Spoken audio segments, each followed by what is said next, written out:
তাতে কি মনে করছেন দেশ স্বাধীন হয়েছে? এরা একদলে আওয়ামী লীগের মধ্যে একদম বিএনপি মারতেছে।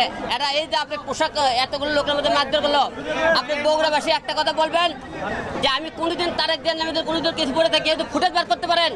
আমি জুতোর মালা দিয়ে ঘুরে বেড়াতাম ভাই। আপনি বললেন না ভাই, আপনি বলছেন যে এত মিডিয়ার মধ্যে কেউ আপনি করেন তারেক জিয়ার নামে একটা ঘটনা দেখান। তো হিরো আলম তুই তারেক জিয়ার নামে তুই বকা দিছু, গালি দিছু, আজকে এরা আমার উপরে কেন হামলা করলো?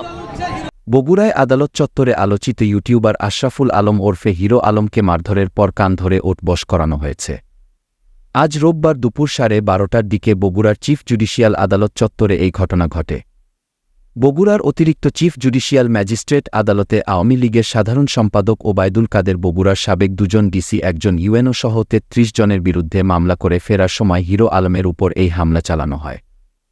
হামলার জন্য তিনি বিএনপির নেতা কর্মীদের দায়ী করেছেন। হিরো আলম 2018 সালে জাতীয় সংসদের উপনির্বাচনে বগুড়া 4 আসনে এবং 2023 সালে উপনির্বাচনে বগুড়া সদরে প্রার্থী ছিলেন। সে সময় ভোট কেন্দ্রে তাকে মারধরের অভিযোগ এনে তিনি মামলাটি করেন।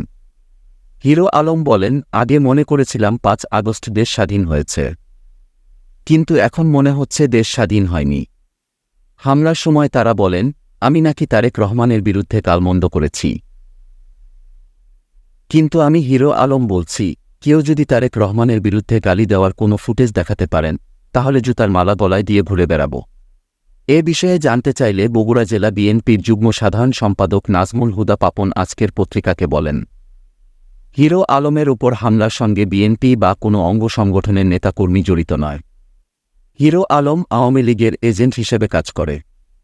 এর আগে তিনি বিএনপি নেতা রুহুল কবির রিজভীর বিরুদ্ধে মামলা করেছিলেন। আওয়ামী লীগের আমলে জাতীয় সংসদসহ বিভিন্ন নির্বাচনে অংশ নিয়ে নির্বাচনকে বৈধতা দেওয়ার চেষ্টা করেছিলেন। এসব কারণে বগুড়ার সাধারণ জনগণ হিরো আলমের উপর ক্ষুব্ধ ছিল।